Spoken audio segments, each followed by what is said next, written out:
Hello, and welcome to Andrew Broussard Watercolors. Today, we are going to play with some Conte on some gray toned paper. This is gray recycled sketch, Master's Touch 9 by 12.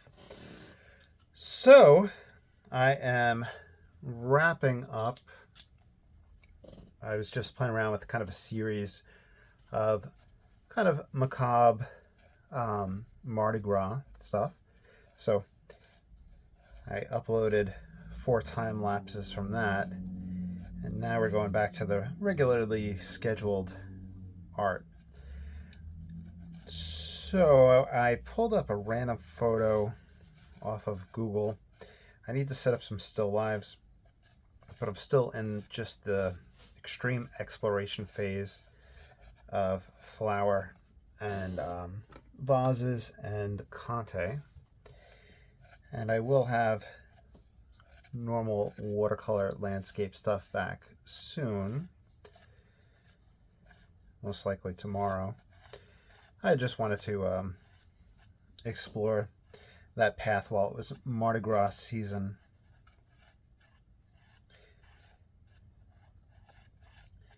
Now, previously I was utilizing the sanguine, and I'm not sure if it's sanguine or sanguine, but I'm just going to say sanguine, to kind of map things out. But one of the videos that I was watching had talked about the artist's mother's exploration of Conte and Trois Crayon, and utilizing the sanguine for flesh and blood, and not so much using the sanguine for still lives. So I'm using the brown for this one. I'm just getting my form in place. I feel like I might have went too big with the vase or vase. I'm realizing that just so many of these words have different pronunciations, so whatever you also choose.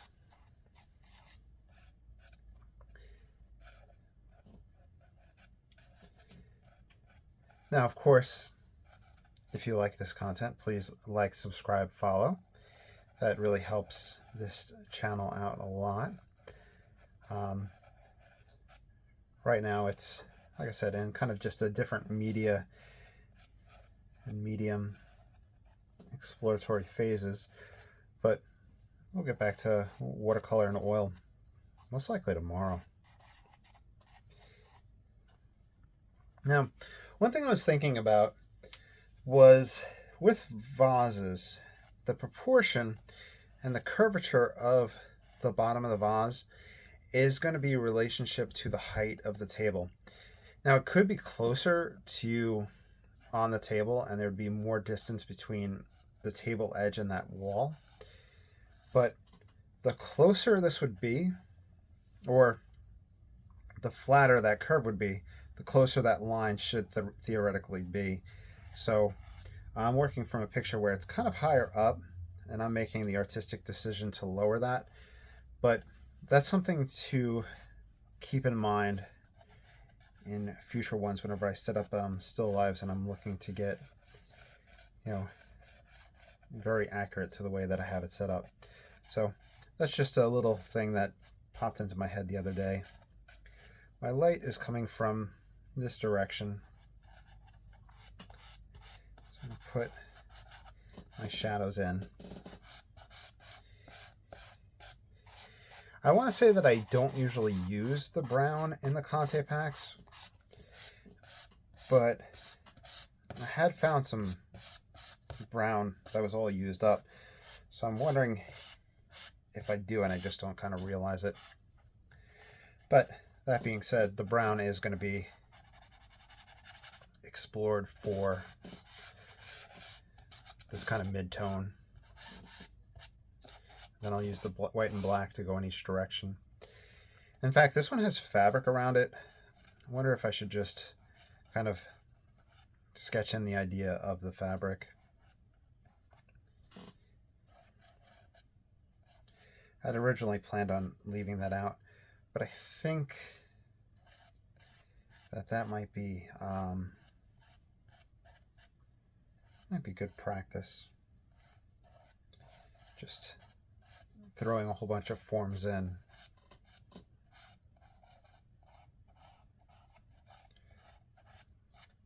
Practicing whatever I can.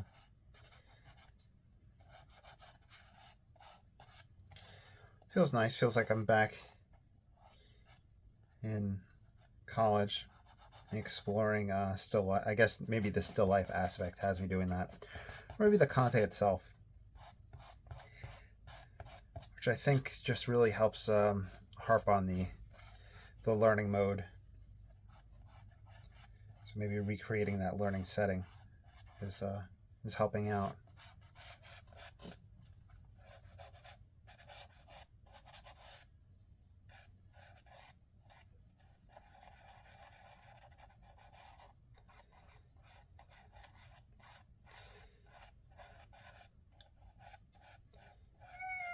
Yeah, Hammy. Okay, so I've been kind of just rendering a lot of flowers based off of Fantan Latour's renderings, and I've been sketching stuff from my mind whenever I don't have a picture in front of me or something to sketch from. But usually it's kind of roses, and here is more of a daisy.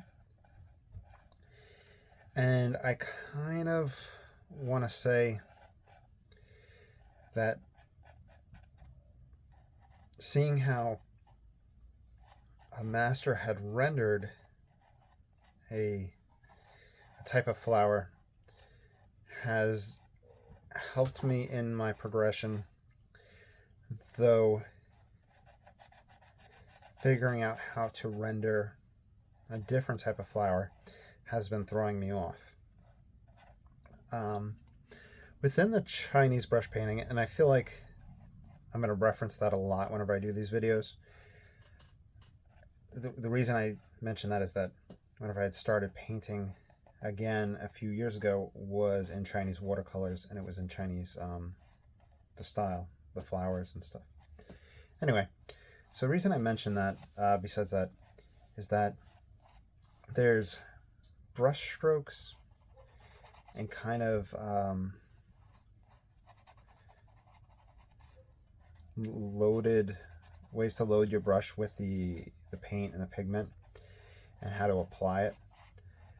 And it was formulaic, but I'm not sure if it was formulaic because I was teaching myself, meaning I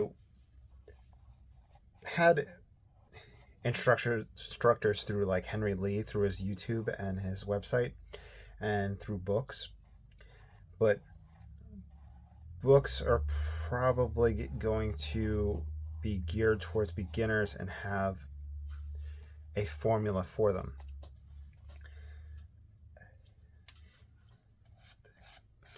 So anyway, so there's brush strokes, there was marks that were taking place that were traditional, handed down and taught.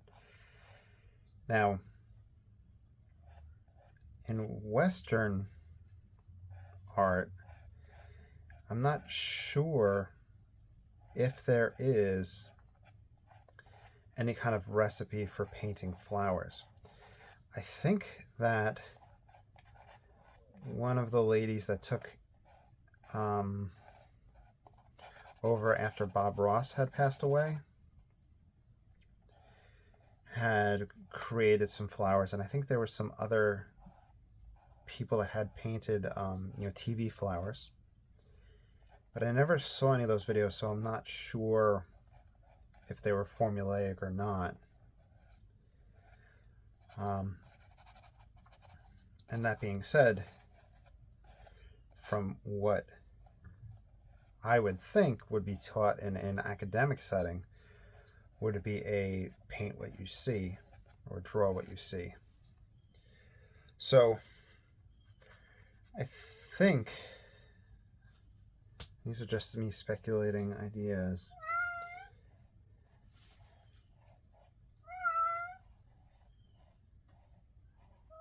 Yeah, Hammy. I'm just thinking out loud, Hammy. Coming up with ideas on how we can go about painting flowers or drawing flowers that aren't roses. Well, obviously studying the masters, so looking at Fantin Latour and other flower painters would be one of the ways to go.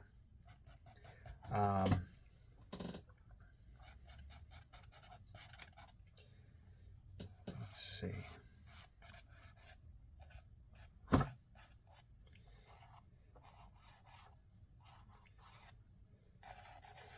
I'm worried about how I don't know the correct language to use for the way the rendering is coming out. And I don't want to sound pompous or anything like that. I'm using the black to bring my darker tones.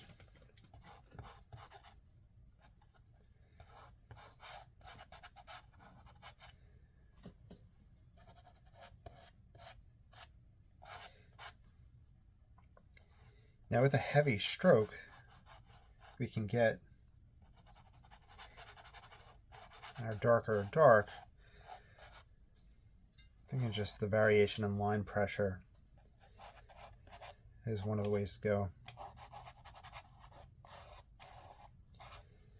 Maybe rendering through kind of a negative drawing.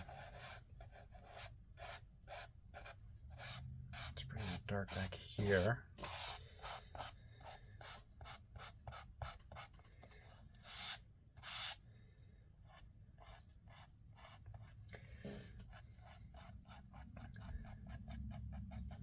Keeping that form.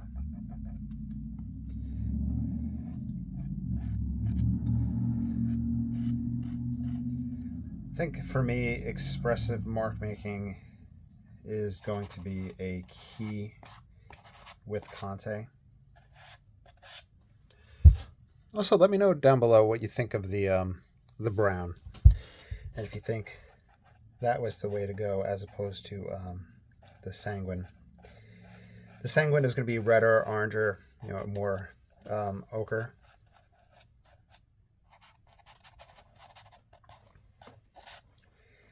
And I genuinely do not know when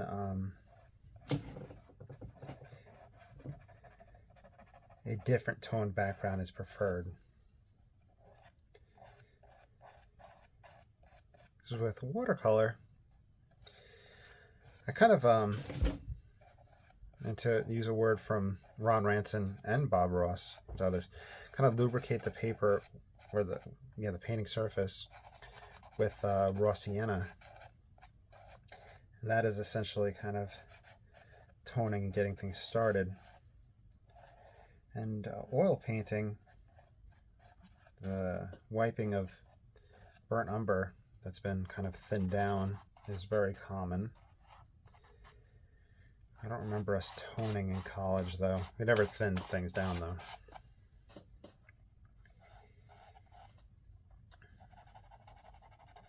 But working on the tone surface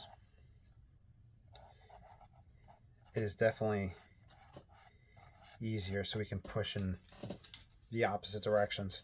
There's a lot of videos on that talk about the benefits of tone surfaces. That might be something that's worth me eventually exploring, but it's not something I want to, like video-wise, but it's not something I want to talk about just yet, because between this, the warm tan, and the I think it's kind of like a steel blue is the other kind of color that seems to be common. I'm really not sure when to use which.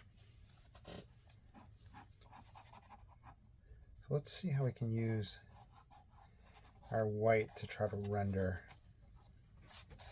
Now for me, white easily becomes kind of a smudging tool, and I don't want that.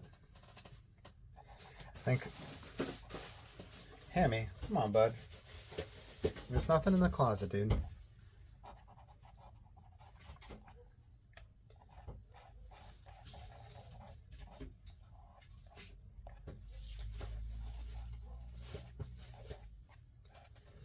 Let's see. Okay, the white is helping things to pull forward. Really, Percy, you're going to encourage Hammy.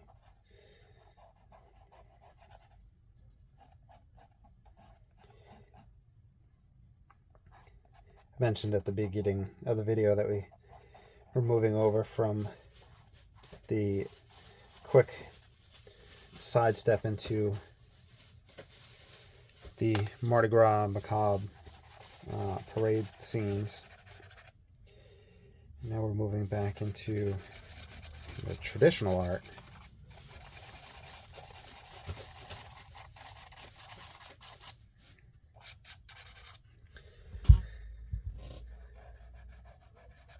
That's interesting because there was I did a lot of pen and ink within the 4 of them that I did, and a lot of it was scribbling to create the forms. And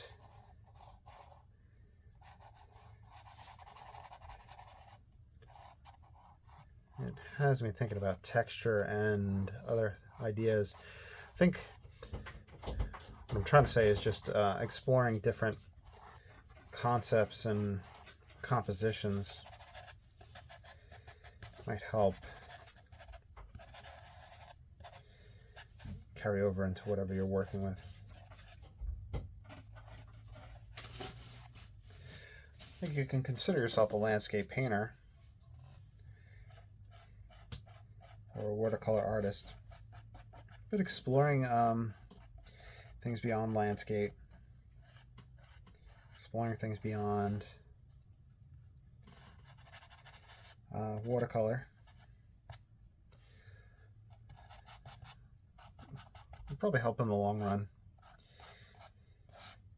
But it's really just a matter of how deep you want to dive into things.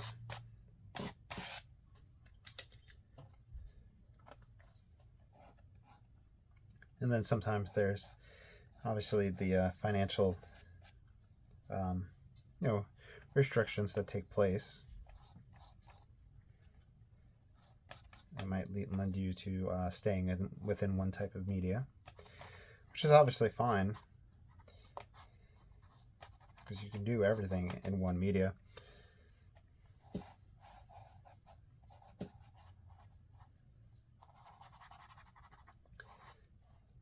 Now's the time for a huge shout out to everybody that supports via the Patreon. Their financial support helps with purchasing supplies for the channel, exploration of different media. Again, kind of the reflection of it. It's just it's really helpful. So thank you all so much. And if you want to support, there's links down below. In the picture, I can't really see the table. It's kind of cropped. But I always liked kind of pulling down the reflection on a glossy table. But I don't know if I noticed it in all of Fantan Latour's work.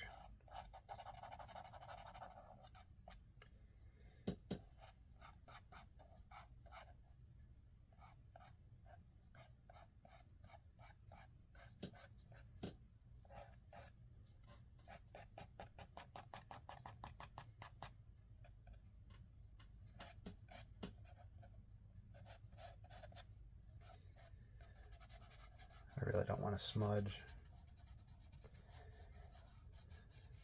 Let's see.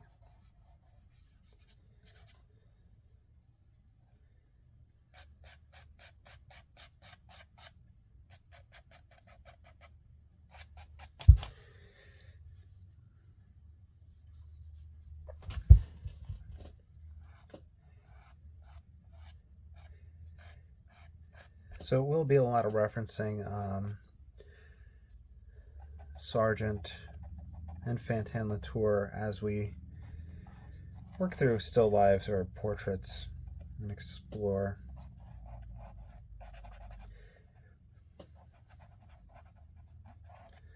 One thing is the kind of dark accent mark and the white highlight.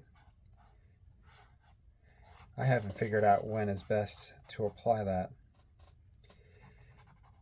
When I watched a lot of David LaFell, when I had subscribed to his service, and I have one of his books whenever I was in college, I absolutely loved, I think it was the titanium white that he would apply on his grapes and other elements. But he would apply some lights early on within some of the videos, if I recall correctly. But he was very focused. He's very focused on the traveling of light, which I think is a great idea. And sometimes that carries like this, carries over into my mind. But he's an absolute master, so I would check him out if you're not familiar with him. I think he's up in the Northeast, so if you ever have an opportunity to take one of his workshops, I would, in a heartbeat. Let's carry that white over on top. Now we're just getting very expressive here.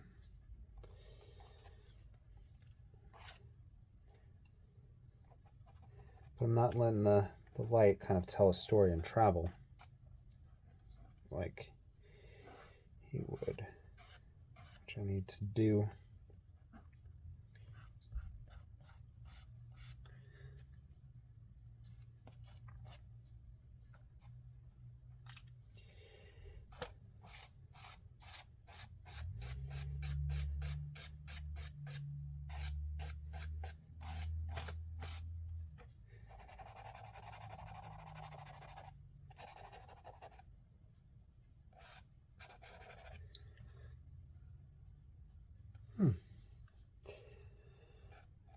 I think I'm happy that I started with the brown, and using the toned paper makes things a lot easier to go in the other directions.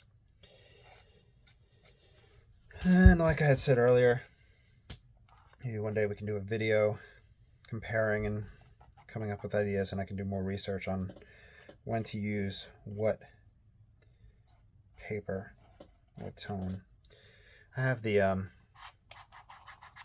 toned Bockingford watercolor paper, but Bockingford is paper pulp, and I really enjoy cotton. Now, there's not really too much to complain about the Bockingford. It does warp a little bit for me and buckle, and it's really good for paper pulp paper. I wish you could see me kind of like do the hand shrug as I kind of said that. But I wish that they would tone it cotton. I did order some black Stonehenge Aqua, so I have more of that on the way. And we can use that as well. And then that would lead into gouache experiments. So we got a lot of fun stuff coming up this year. It's not even the end of February yet.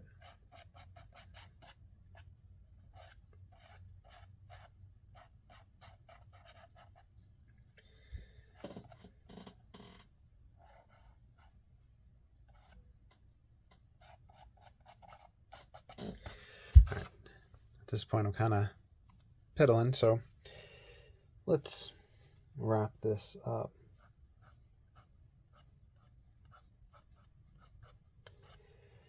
All right, I hope you enjoyed. Obviously, please like, subscribe, follow.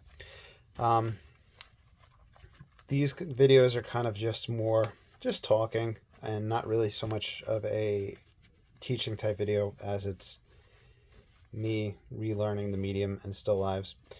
But I also have the Kickstarter down below if you want to check that out. That's to kind of crowdsource free videos in regards to an oil painting series The materials are expensive for oil paints. So if you'd like to check that out, there's a link down below. And you all have a great day. Thank you so much. Bye.